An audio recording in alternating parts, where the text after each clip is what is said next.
হরে কৃষ্ণ। তো আজ আমরা শ্রীমদ্ ভগবদ গীতা অষ্টম অধ্যায় অক্ষর ব্রহ্মযোগে শ্লোক সংখ্যা 25 এবং 26 অধ্যয়ন করব। আপনারা সকলে নিজ নিজ গ্রন্থ দেখুন।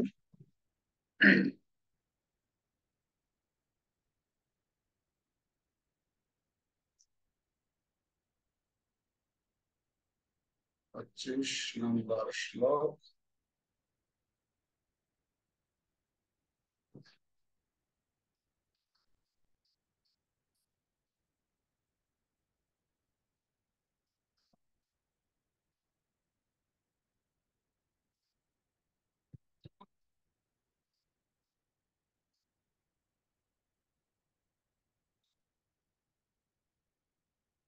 ধূমো রাত্রিস্তথা কৃষ্ণ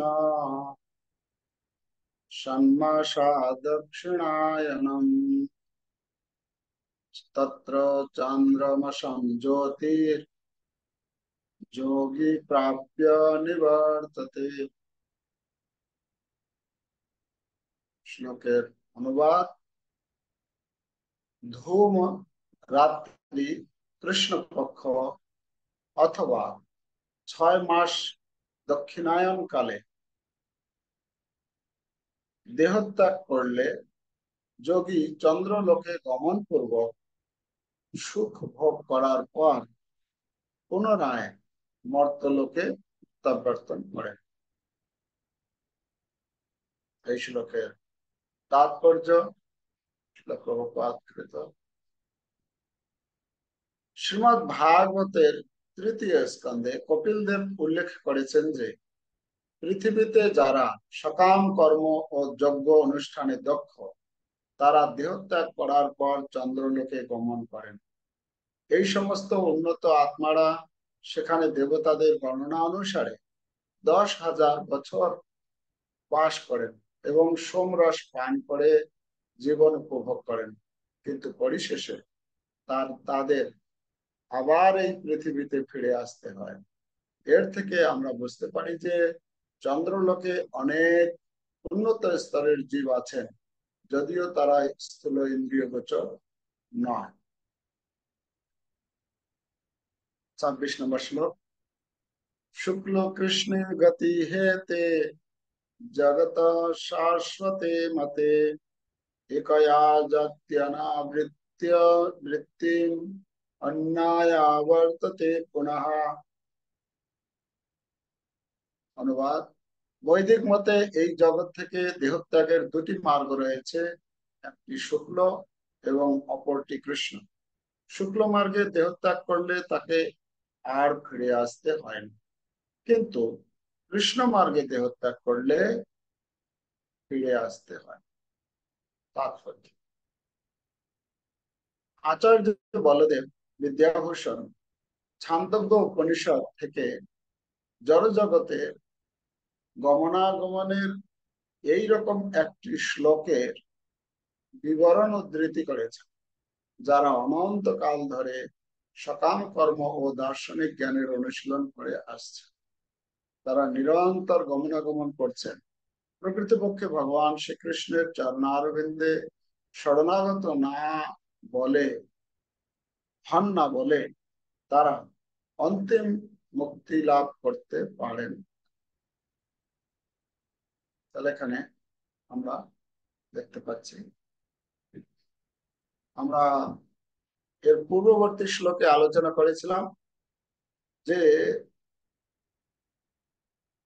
এই দেহত্যাগের যে দুটি মার্গ রয়েছে, একটি হচ্ছে দেবযান। আমরা কালকে আলোচনা করেছিলাম দেবযান, যেটাকে দেবযানকে বলা হচ্ছে শুক্ল, আর পিতৃযানকে বলা হচ্ছে কৃষ্ণ। তো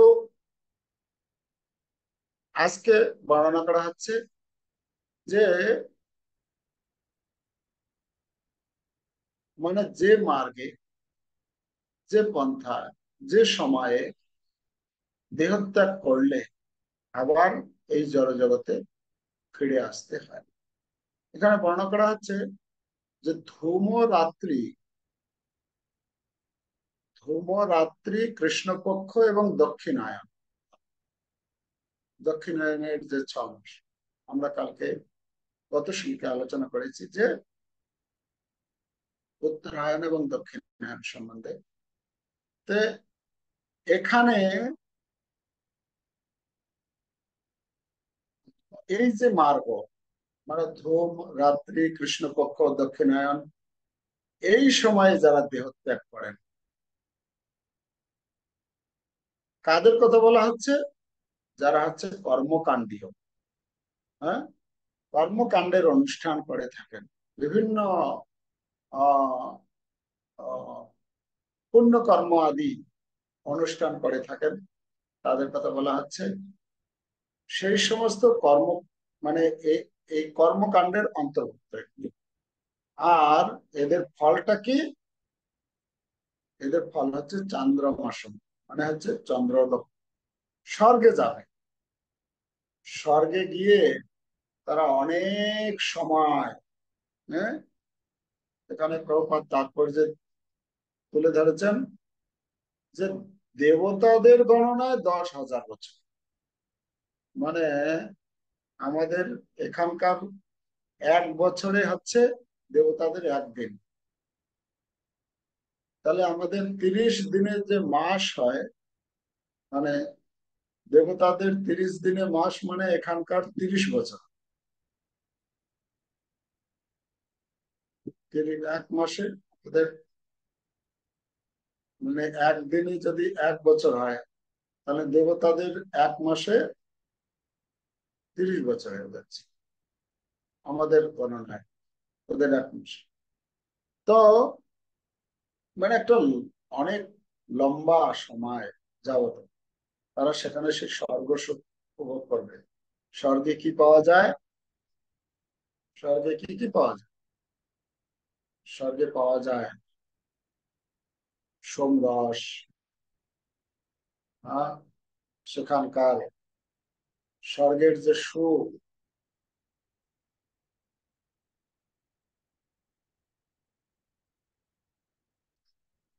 মানে চন্দ্র মানে হচ্ছেন কি সোম, সেই সেখানকার রস, রস, পানীয় দ্রব্য, সেই সেখানকার যে ঐশ্বর্য, সেটা ভোগ করতে পারবে। তো 2টি শ্লোক, 25 এর আগের শ্লোকে বর্ণনা করা হয়েছে, 24 নম্বর শ্লোকে, যারা ফিরে আসেন না তাদের কথা। এই 25 নম্বর শ্লোকে আলোচনা করা হচ্ছে যারা ফিরে আসেন, মানে তারা স্বর্গলোকে যাবে, সেখানে গিয়ে সেখানে গিয়ে স্বর্গসুখ উপভোগ করবে। উপভোগ করার পরে পুনরায় এই জগতের মধ্যে, এই সংসারের মধ্যে আবার ফিরে আসবে। মানে এটা মানে পুনরাবর্তন হচ্ছে তাদের। এখানে এই কি বলে, কারা কারা যাচ্ছে সে সকলকে বলা হচ্ছে, যেরকম এই বিভিন্ন পুণ্যকর্ম, যেরকম কোন কূপ খনন করে দেওয়া, পুষ্করণী খনন করে দেওয়া, হসপিটাল খোলা, হ্যাঁ, কিছু দান করা, হ্যাঁ, দান দান করার মতো যে সমস্ত কর্ম অনুষ্ঠান আছে, হ্যাঁ, তারপরে এই ধরনের যে সমস্ত পুণ্যকর্ম রয়েছে, সেই সমস্ত ব্যক্তির কথা বলা হচ্ছে। এরা এরা এনারা কি করেন? এই রকম সময়, রাত্রিবেলা, কৃষ্ণপক্ষ, দক্ষিণায়ন সময়, তো এই যে যেরকম দিন আছে, দিনের একটা দেবতা আছে, রাত্রিরও এরকম একজন দেবতা আছে। কৃষ্ণপক্ষ আর শুক্লপক্ষ দুই পক্ষের দেবতা আছে। দক্ষিণায়ন এবং উত্তরায়ণ তাদেরও একটা দেবতা আছে, তারা সেসব দেখাশোনা। হ্যাঁ, পিতৃলোক ও আকাশ দেবতা, এরকম প্রত্যেকের দেবতার আছে। সেই দেবতার সময়কালীন যারা দেহত্যাগ করবেন তাদের গতি হচ্ছে কি চন্দ্রলোক। আর যখন তাদের সেই কর্ম ক্ষয় হয়ে যায়, যে কর্ম এখানে করে গিয়েছে ক্ষয় হয়ে গেলে, তখন তারা আবার পুনরায় এই জগতে ফিরে আসেন। হ্যাঁ, ভগবদ্গীতা 11 অধ্যায় যখন আমরা পড়বো সেখানে বর্ণনা 11, 11 না 10, 11, সেখানে বর্ণনা করা হচ্ছে। না তো, 9 নম্বর অধ্যায় শ্লোকটা কি নাম, त्रैविद्यामां সমপাপুত পাপা যজ্ঞৈরিষ্টা স্বর্গতিং প্রার্থয়ন্তে প্রার্থয়ন্তে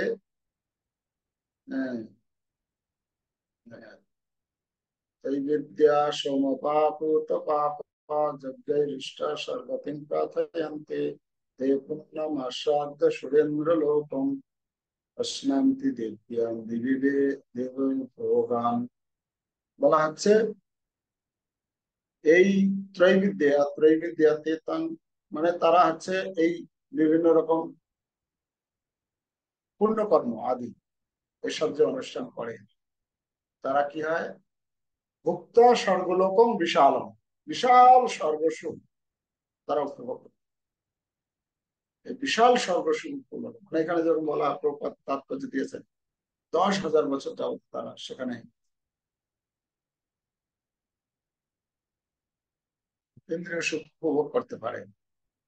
উপভোগ করার পরে কি হবে, তাদের যখন সময়সীমা শেষ হয়ে যাবে, তারপরে ক্ষীণে পুণ্যে মত্তলোকম শান্তি,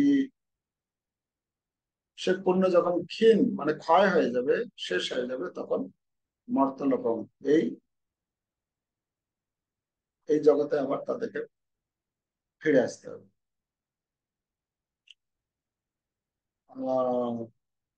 এখানে বলা হচ্ছে যে এটা হচ্ছে 25 নম্বর শ্লোকের কথা। 26 নম্বর শ্লোকে বলছেন যে এই যে দুটি যে মার্গ রয়েছে, এই দুটি মার্গ, একটা হচ্ছে একটা হচ্ছে কৃষ্ণ আর একটা হচ্ছে শুক্ল। 26 নম্বর শ্লোকে বলছেন শুক্ল কৃষ্ণের গতি হেতে জগত শাশ্বতে। এই যে দুটি মার্গের কথা বলা আছে, একটা শুক্ল মার্গ একটা কৃষ্ণ, দুটো মার্গ। এই দুটো মার্গে দেহত্যাগ করলে, একটাতে শুক্ল মার্গে যদি দেহত্যাগ করে তাহলে তাকে আর ফিরে আসতে হয় না, আর কৃষ্ণ মার্গে যদি দেহত্যাগ করে তাহলে তাকে এই জগতে ফিরে আসতে। কিন্তু কথা হচ্ছে প্রভুপাদ বলছেন এখানে, যারা অনন্তকাল ধরে সকাম কর্ম ও দার্শনিক জ্ঞানের অনুশীলন করে আসছেন, তারা নিরন্তর গমনাগমন করছে। প্রকৃতপক্ষে ভগবান শ্রীকৃষ্ণের চরণারবিন্দে শরণাগত হন না বলে তারা অন্তিম মুক্তি লাভ করতে পারেন না। তো এই গমনাগমন কতদিন পর্যন্ত চলবে, যতদিন যতক্ষণ পর্যন্ত ভগবান শ্রীকৃষ্ণের চরণারবিন্দে শরণাগত না হচ্ছে। যেই মুহূর্তে ভগবান শ্রীকৃষ্ণের শরণাগত হবে, তখনই তার মুক্তির দ্বার খুলে যাবে, যতক্ষণ পর্যন্ত ভগবান শ্রীকৃষ্ণের শরণাগত না হচ্ছে। আমি এই কালকে আলোচনা করছিলাম আমাদের এই পুলিশ প্রফেশন, উনি বলছেন, মানে ওনার ডেডিকেশন ভগবানের প্রতি। উনি রাষ্ট্রপতি অ্যাওয়ার্ড পেয়েছেন। অল ইন্ডিয়ায় যে কোনো জায়গায় ওনার ট্রেন ফ্লাইট ফ্রি, যে কোনো জায়গায় যেতে পারে ইন্ডিয়া। রাষ্ট্রপতি থেকে একদম লিখিত পাশ দিয়ে দিচ্ছে। তো উনি বলছেন যে কত, মানে যখন জঙ্গলে যাই টেরোরিস্টদের সঙ্গে যে সংঘর্ষ, লড়াই চলে আমাদের, এই যেরকম কালকে খবর পাওয়া গেল যে 4 জন একে মেরে দিয়েছে আমাদের জম্মু কাশ্মীরে। 4 জন সৈনিককে মেরে দিয়েছে, অফিসার, একজন ক্যাপ্টেন সহ। তো বলছেন যে ওই যে জঙ্গলে যে আমরা যাই, এরকম পরিস্থিতি, সেখানে যে কোনো মুহূর্তে মৃত্যু হতে পারে। আর কতবার গুলি খেয়েছি, কত কতজনকে যে মেরেছি, এরকম বলছেন। বলছেন উনি যে কিন্তু একটা ভরসা হচ্ছে আমার কৃষ্ণ ভগবান, জগন্নাথ। জগন্নাথ আমাকে সবকিছু সবসময় রক্ষা করেন। আমি, এটা আমার পূর্ণ বিশ্বাস। আমি আমি যখন এই এই জঙ্গলে অপারেশনে যাই, তখন আমার পিঠে ভগবত গীতা আর জপমালাটা থাকে। আর বাকি কিছু হোক না হোক, এই দুটা জিনিস আগে আমি মানে করে নিই, মানে গুছিয়ে নিই। তো ভগবানের প্রতি বিশ্বাস বলছে যে এই জন্মে আর এর পরবর্তী জন্মে যাতে আমাকে ফিরে না আসতে হয়। আমি চাই এই জন্মেই আমি চলে যাব। এর জন্য আমাকে যা কিছু করণীয়, আমি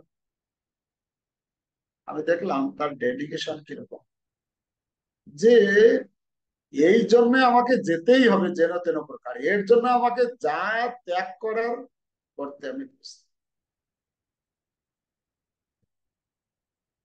মানে আমার ভালো মন্দ খাওয়া, আমার ভালো মন্দ দেখা, আমার ভালো মন্দ পড়া, ইত্যাদি যাবতীয় যা কিছু ছোটখাটো বিষয় আছে, সেই ছোটখাটো বিষয়ের প্রতি আমাকে আকৃষ্ট হলে হবে না।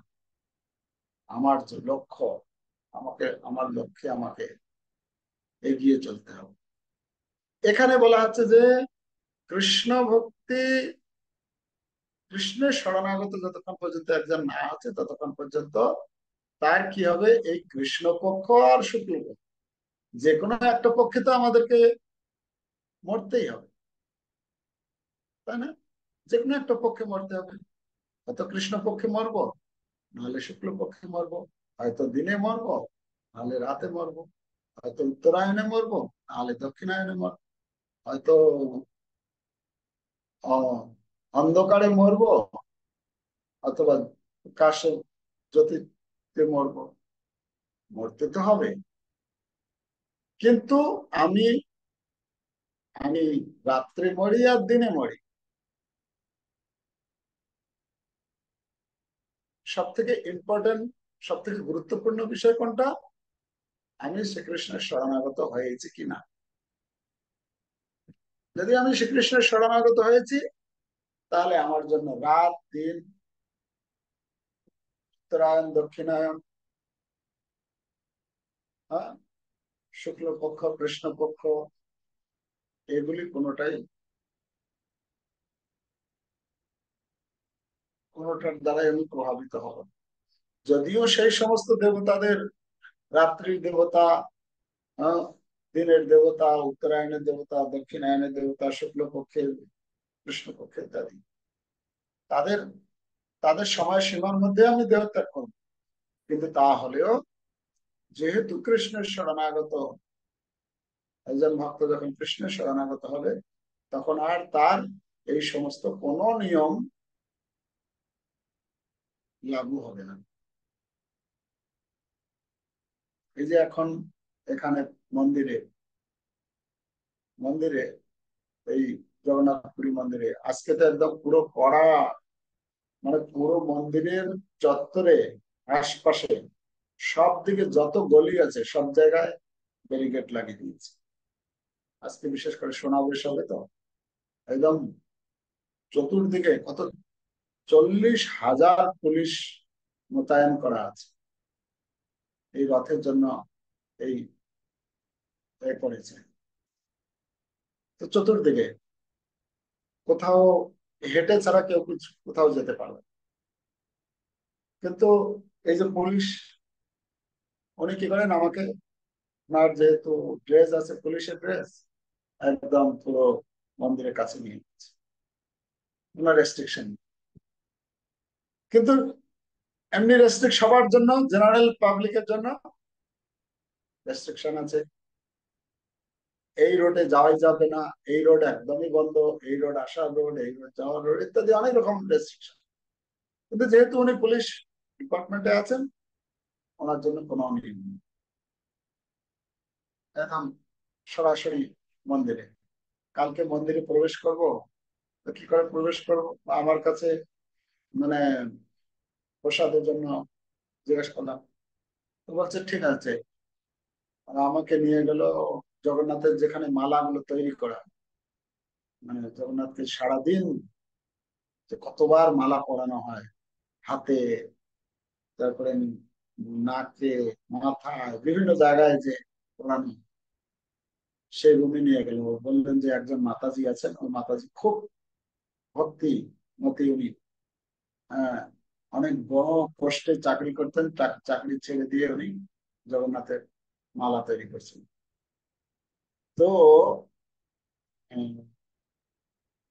নিয়ে গেলেন, অবশ্য দেখা হলো না ওনার সঙ্গে, দেখালেন কিভাবে সেই আমি গেলাম, 30 জন মাতাজি সব সময় মালা তৈরি করছে জগন্নাথ, একদম ভেতরে নিয়ে গেলেন।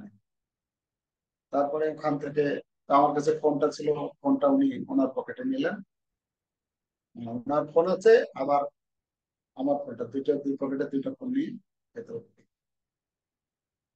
তো কথা বলার উদ্দেশ্য হচ্ছে যে একজনের জন্য রেস্ট্রিকশন করা, মানে আমার জন্য একদম পুরো কড়াকড়ি রেস্ট্রিকশন আছে, কিন্তু ওনার জন্য সবকিছু একই ব্যক্তি একসাথে যাচ্ছে।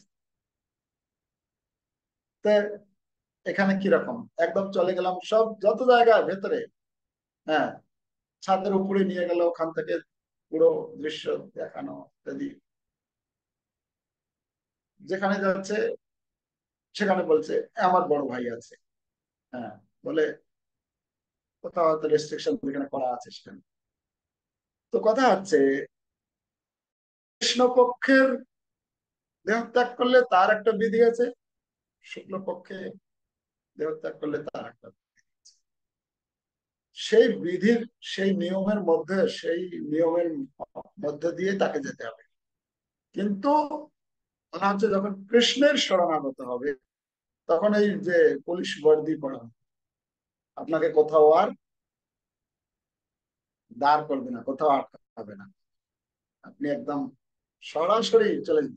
না হলে হ্যাঁ, প্রত্যেক মোড়ে মোড়ে আপনাকে আটকে দেবে, না এটা যাওয়া যাবে না, হ্যাঁ, পুরো ব্যারিকেড লাগানো। তো ভগবত গীতা এই জন্য ভগবান তার অন্তিম উপদেশ দিয়েছেন, সর্বধর্মান পরিত্যাজ্য মাম একম শরণম ত্বং সর্ব পাপে। এই পাপের জন্য কতজনে কত কিছু কষ্ট ভোগ করতে হয়, এই পাপের জন্য তাকে তাকে কত জন্ম জন্মান্তর ধরে এই জগতের মধ্যে বারবার জন্মগ্রহণ করতে হয়, কখনো উঁচু জন্ম, কখনো নিচু জন্ম, ইত্যাদি ইত্যাদি। কিন্তু ভগবান বলছেন কি, এক মুহূর্তের মধ্যে সে সমস্ত পাপকে পুরো ডিলিট, ডিলিট করার অপশনটা জানেন না, ডিলিট, এটা জিনিসকে আজকাল তো এটা সুবিধা, ডিলিট মানে 1 সেকেন্ডের মধ্যে আপনি আপনার যা ছিল সব সব উধাও হয়ে যাবে। তো ভগবান বলছেন তুমি জাস্ট শুধুমাত্র আমার শরণাগত হয়ে যাও, তাহলে তোমার সমস্ত পাপ, কত পাপ, এই জন্মের পাপ, আমি কাউকে গালি দিয়েছি তার পাপ, কাউকে চড় থাপড় মেরেছি তার পাপ, কারো কাঁঠাল চুরি করেছি, কারো আহ,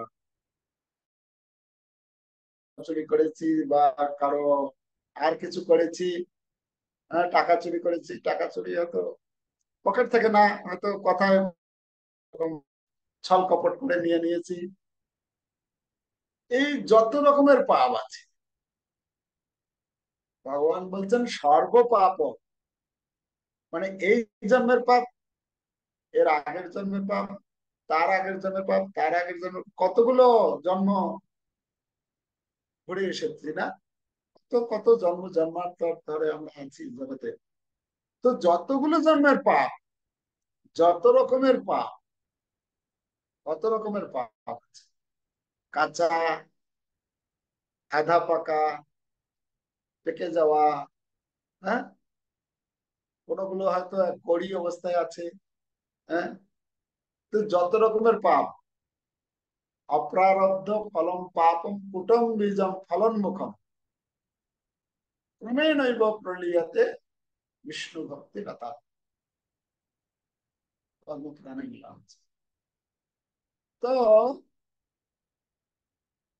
সর্ব পাপই, ভগবত গীতা ভগবান এখানে বলছেন কি, সর্ব পাপই, সর্ব পাপই, অন্য এক জায়গায় বলছেন সর্ব পাপই প্রমুচ্যতে, সমস্ত পাপ থেকে তুমি প্রকৃষ্ট রূপে মুক্ত হয়ে যাও। এক 18 অধ্যায়ে বলছেন অহম ত্বম সর্ব পাপেভ্য মোক্ষয়িষ্যাম মা শুচি, আমি সমস্ত পাপ থেকে তোমাকে মুক্ত। তো যেই মাত্র এখানে প্রভুপাদ বলছেন কি, যেই মাত্র প্রকৃতপক্ষে ভগবান শ্রীকৃষ্ণের শ্রীকৃষ্ণের চরণারবিন্দে শরণাগত হন না বলে তারা অন্তিম মুক্তি লাভ করতে পারেন। তাহলে আমরা যদি এই সমস্ত, এই কখন মৃত্যু হবে, দিনে হবে, রাতে হবে, উত্তরায়ণ দক্ষিণায়ন ইত্যাদি, শুক্ল পক্ষে কৃষ্ণ পক্ষে, কোন রকম চিন্তা না করে যদি আমরা যদি কৃষ্ণের শরণাগত হই, তাহলে এই সমস্ত যে সমস্ত পাবন্দি আছে, এগুলো আর কোনো কার্যকরী, একদম সরাসরি ভগবানের কাছে ফিরে। যদি না হই শরণাগত, তাহলে আমাকে এই সমস্ত নিয়মের মধ্য দিয়ে যেতে হবে। আর এতে যে কত সময় লাগবে তার কোনো ঠিক নেই। আজ কত সময় লাগবে না, এখানে দেখলাম কালকে, ওই যে আজকে যে সমাবেশ দর্শন হবে, মানে লাইন লাগা, মানে করা হয়েছে, ব্যারিকেড তৈরি করে দিয়েছে, একজন একজন করে আসবে কোথা থেকে, সেই কি বলে, মানে 1.5-2 কিলোমিটার ওখান থেকে লাইন করা হয়েছে, একজন একজন করে আসবে। সে লাইন লাইন হয়ে আসবে, এসে তারপরে জাস্ট জগন্নাথের সামনে সামনে আসবে আর ওখান থেকে বের করে দেবে। তো অল্প সময়ের জন্য দর্শন হবে, তার লাইনটা হচ্ছে বিশাল, মানে হয়তো কয়েক ঘন্টা তাকে লাইনের মধ্যে থাকতে হবে। হ্যাঁ, তো অনেক সময় লাগবে। তো পুলিশ বলছেন আমাকে, তা আপনাকে আমি কি করে দর্শন করাবো, আমি আমাদের এই বাসের ইনচার্জ প্রভু আছেন, উনি এসে জিজ্ঞাসা করবেন আমি মানে কেমতি দর্শন করিবা, মানে এরকম বলছেন উড়িয়াতে, উড়িয়াতে ওনারা কথা, মানে কালকে আমরা কিভাবে দর্শন করবো, তাহলে সমাবেশ বলছে কোনো টেনশন নেই, আপনাকে এইখানে যে শর্টকাট একটা রাস্তা আছে, ওই শর্টকাট রাস্তা দিয়ে এখান থেকে দর্শন। তো যদি নিজের লোক হওয়া যায়, হ্যাঁ, কেউ যদি এরকম নিজের লোকের সঙ্গে যদি একটু বন্ধু পাতানো যায়, তাহলে কি হয়ে যাবে, ওই যে যারা সকাল থেকে লাইন দিয়ে সন্ধ্যাবেলায় দর্শন করবে, এই যে পরিশ্রমটা, এটা আর তার জন্য করতে হবে না। ব্যাস, শুধু শুধু কি না, জগন্নাথের মানে ভগবানের কোনো একজন এরকম পার্শ্বদ কোনো একজন ভক্ত সঙ্গে যদি একটু সম্পর্ক জুড়ে দেওয়া হয়, যদি সে যদি মনে করে আচ্ছা ঠিক আছে, হ্যাঁ আসো আমি তোমাকে দেখছি, ব্যাস হয়ে গেল। তো কালকে একজন পান্ডা, পান্ডার ছেলে, ও আমার জন্য করে যে কত ফুলের মালা পরানো হয় সেই মালা ওখান থেকে নিয়ে এসেছে। তো আমি চিন্তা করছি আর কত শ্রদ্ধা, ফুলের, পদ্ম ফুলের ওই ভেতরে যে এটা থাকে কিনা, ওই কেশর, কেশর গুলো, ওইটা একটুখানি মাটিতে পড়ে গেছে, ও পান্ডা কি করলো ওখান থেকে তুলে নিল। আমরা হলে একটা ফুল পড়ে গেলেও সেটা তুলতাম না, বা পড়ে গেলে তুলতাম। একটুখানি সামান্য হয়ে পড়েছে, ওইটা তুলে নিল। কেন? এটা সাক্ষাৎ ভগবানের গলার মালা, এটাকে মানে অসম্মান করা যায়?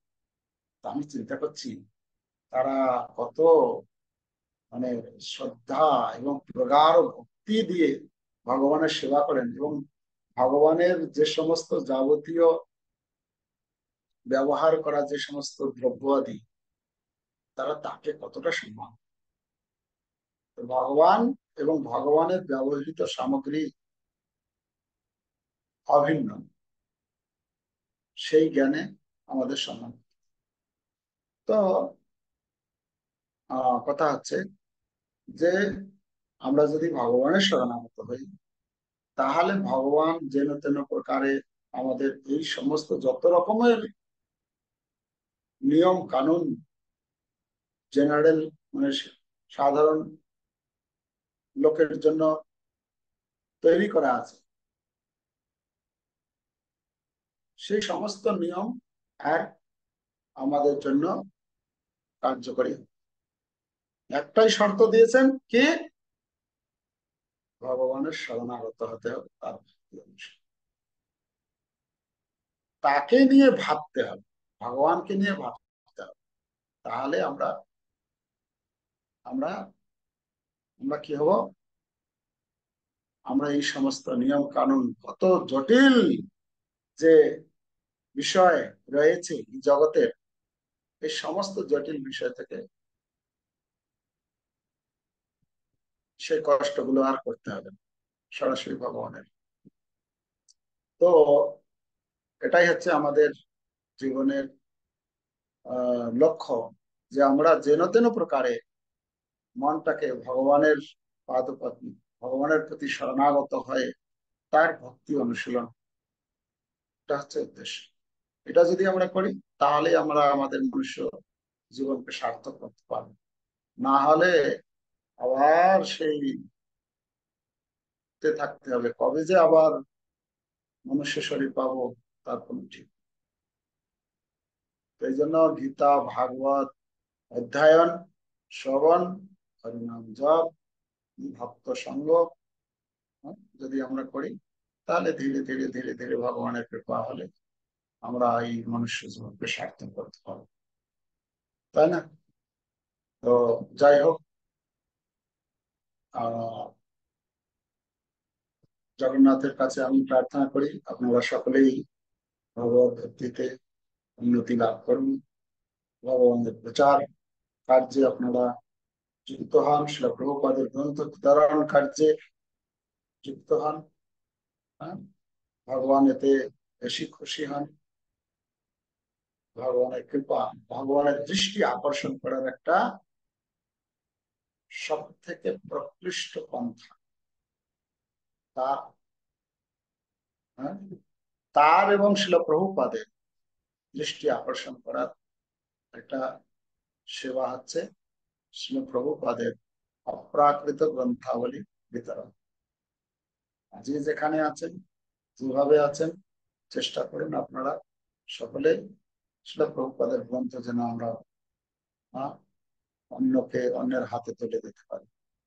হ্যাঁ, শ্রীনিবাস আচার্য প্রভু তিনি এই ভাগবত শিক্ষা লাভ করার জন্য কালকে আমরা গিয়েছিলাম টোটা গোপীনাথে। টোটা গোপীনাথে গিয়েছি, প্রসাদ দুপুরে কালকে প্রসাদ পেলাম টোটা গোপীনাথের। তো ওখানে টোটা গোপীনাথে আমি গিয়েছি, তো ঝাড়খণ্ডের কিছু ভক্ত দেখা হয়ে গেছে। ওনারা বলছেন যে প্রভু আপনি একটু দুই চার কথা বলুন, আমরা এতদিন থেকে এসেছি আপনাকে পেয়েছি। আর বসলাম বলতে, আর পুরো মন্দির ভরে গেল। কোথার থেকে কোথার থেকে এত ভক্ত এসে গেল। তো আমরা আলোচনা করছিলাম কিভাবে গদাধর পণ্ডিত প্রভুর কাছ থেকে মহাপ্রভু প্রতিদিন এসে সেই তোটা গোপীনাথে ওখানে এসে ভাগবত কথা শ্রবণ, মহাপ্রভু নিজে স্বয়ং তিনি শিক্ষা দিয়েছেন। তিনি তিনি ভগবান স্বয়ং তার উম, মানে রুটিনের মধ্যে রেখেছিলেন যে তিনি প্রতিদিন সকালবেলা উঠে সমুদ্র স্নান করবেন, সমুদ্র স্নান করে জগন্নাথ ভগবানকে দর্শন করবেন, সেখান থেকে প্রসাদ নেবেন, হরিদাস ঠাকুরের কাছে যাবেন, হরিদাস ঠাকুরকে দর্শন দেবেন, সে প্রসাদ দেবেন, তারপরে সেখান থেকে গদাধর পণ্ডিতের কাছে আসবেন ভাগবত শ্রবণ। প্রতিদিন ভগবান ভাগবত শ্রবণ করতেন গদাধর পণ্ডিতের কাছে। তা আমাদেরও শ্রবণ করা উচিত, কেন শ্রবণের মাধ্যমেই আমরা ভক্তিতে ভক্তিতে আমরা এই সব ভগবানের প্রতি আমাদের মন, আহ, ভগবানের প্রতি শ্রদ্ধা বৃদ্ধি হবে, আমার ভগবত ভক্তিতে উৎসাহ বাড়বে যখন আমি শ্রবণ করবো। শ্রবণ কালকে আলোচনা করছিলাম, আমরা যতক্ষণ পর্যন্ত আমরা শ্রবণ না করি ততক্ষণ পর্যন্ত যে কোনো উম, জায়গার মাহাত্ম্য আমরা উপলব্ধি করতে পারি না। সেই জন্য আমাদেরকে শ্রবণ, অনেক অনেক শ্রবণ, অনেক অনেক শ্রবণ, যত শ্রবণ করব তত আমরা ভগবত ভক্তিতে এগোতে পারি। তো আপনারা চেষ্টা করেন, করছেন অলরেডি, আরো যত সুযোগ পাওয়া যায় করার চেষ্টা। হরে কৃষ্ণ কৃষ্ণ কৃষ্ণ হরে হরে, হরে রাম রাম রাম। जगत गुरु श्री प्रभुपाद की जय, समवेत भक्त वृंद की जय, श्री जगन्नाथ देव बलदेव सुभद्रा महारानी सुदर्शन चक्र की जय, श्री क्षेत्र धाम की जय।